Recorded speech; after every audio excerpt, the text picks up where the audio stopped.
Hello YouTubers, Buster Gundoe here. Our time is 6:30 p.m. Eastern Standard Time. Today's date, March 5th, 2025. And after successfully completing and platinuming Star Wars Jedi Survivor for PlayStation 4, I'm going to be doing a spoiler-free review of the game. As per usual, I'll be going over the good, the bad, what I would have fixed, and my final score out of 5 and 10. So let's get started, shall we? Starting off with number 1 on the good side, the voice acting and character design. Now, why am I not doing both of these separately? To save time, of course. So, without further ado, let us continue. I like the character design in the second game, as well as the voice acting. Perfect as usual, of course. Made you really feel as though you knew the characters, even if they were side characters, mind you. And I did enjoy that, even though time had passed between the first and second game, you can tell that all of the cast members have changed, for the better or for the worst. Next up would have to be the story pacing. I did enjoy the story pacing as usual. It wasn't too fast or too slow. I'd say right in the middle. Perfect balance. It made me easily be able to follow along with what was happening and be able to connect the dots really easily. And last but not least, story. I enjoyed the story a lot, to be honest with you. Yeah, there wasn't a lot to go off of, but as you progress through the game, the story really does connect the dots for you. It allows you to put the pieces together to figure out what's truly going on behind the scenes. Now, with the good stuff out of the way, let's move on from good to bad, shall we? Starting up with number 1. The unblockable attacks of all enemies, including bosses. I don't understand how, even from the first game, they managed to carry over the fact that the main protagonist does not have an unblockable attack, yet every single enemy, including side enemies and bosses, have a red unblockable attack. That is not good at all.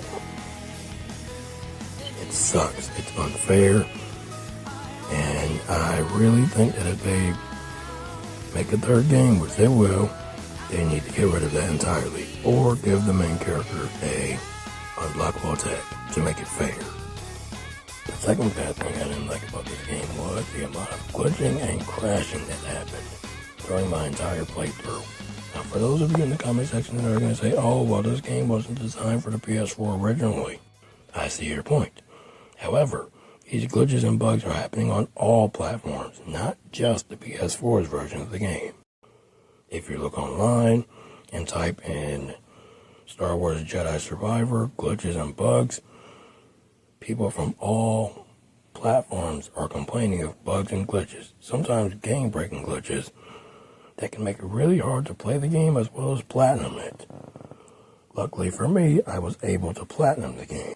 Next up would have to be the horrible platforming sections of this game. I did not like some of the platforming at all. Last time I checked, when you think of Jedi, you don't think of platforming. This game has some unnecessary platforming.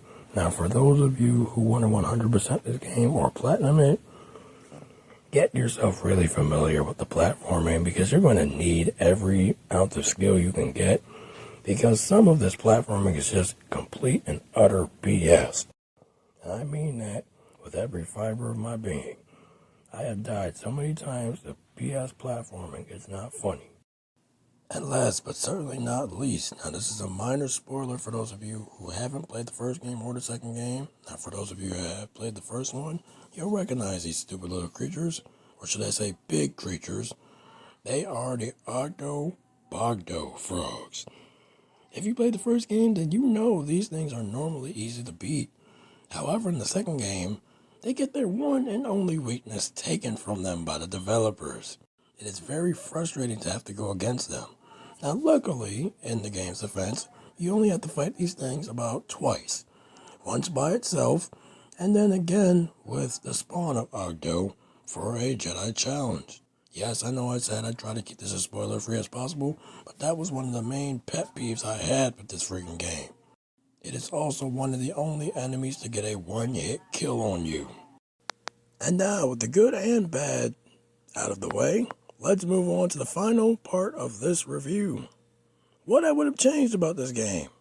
First and foremost, I would have given the main character an unblockable attack that could be charged up using a charge bar in the bottom left corner. How you'd be able to charge it is through attacking your enemies by normal means. However, after the bar is full, depending on your lightsaber style, you'll get to have an unblockable attack that would make you glow red just like everyone else would. For example, if you're using the dual wield lightsaber style, you'd be able to unleash a fury of attacks that would last about 10 seconds. Yes, I know I'm not being generous with the amount of time. However, 10 seconds could turn the tide of battle in any case. The second thing I would have changed about this game would be to separate the icons based on which collectibles they would be attached to. That way you couldn't get confused between two different collectibles. Now, I may have not have brought this up in the problems about this game, but if you're going for collectibles, two collectibles are under the same icon, which can make looking for them confusing. I would have changed those at least to be different. That way, there is no possible way you can get the two mixed up when looking for them. If you activate the ability that allows you to see them on the map, there would be no way you'd be able to mix those two up. It'd be making looking for collectibles a ton easier, in my opinion. The next thing I would have added to this game would be collectible progress bars. This would be in the menu or on the game HUD itself. This feature would allow you to see how many collectibles out of how many you need total you would already have collected on each part of the map. For example, if I'm looking for priorite shards and there are 10 in the area and I've only collected 6, it will tell me, hey, you've collected 6 out of 10. You need 4 more. We'll show the icons where they're at, but you'll have to go about getting them on your own. That would make collecting things a whole lot easier, and figuring out how many of each collectible you need a ton easier as well. Now this next one is for those of you who like to jump around from game to game and sometimes lose track of where you are in a game.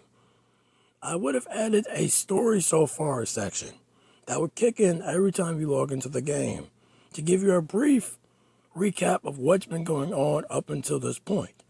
That way you know exactly where you are and what you did up until this point in the game.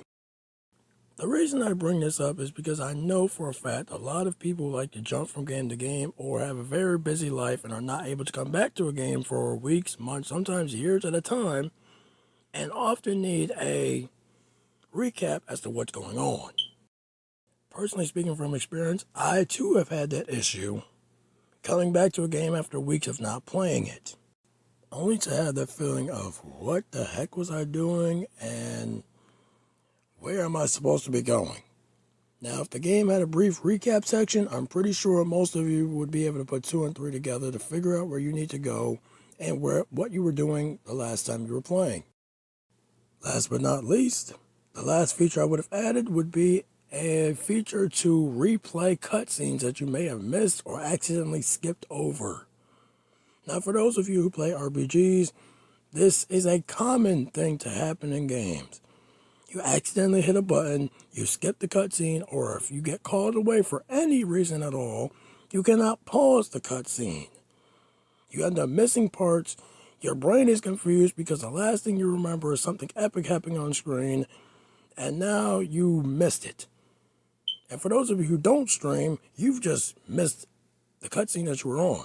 Now you have to go to a video on YouTube and hope to the gods that you don't get spoiled for the rest of the game.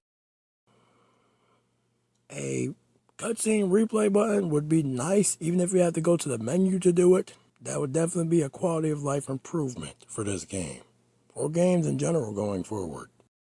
And now, with all that out of the way, here's my final wrap up.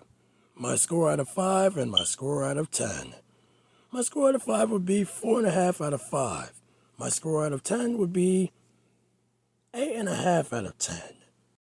For those of you who have stuck by until the end of this review, I thank you from the bottom of my cold, dead heart. If you guys have any constructive criticism that you'd like to give me, I'm always willing to improve based on your recommendations. Put them in the comment section. I do read every single one of my comments. That way I know what to improve in each and every review and video I do. So, I thank you. And as I say this time, and every time, Buster Gundo, signing off for now. Be safe, be smart, be silent. For whatever's on darkness eventually comes to light. Be safe out there.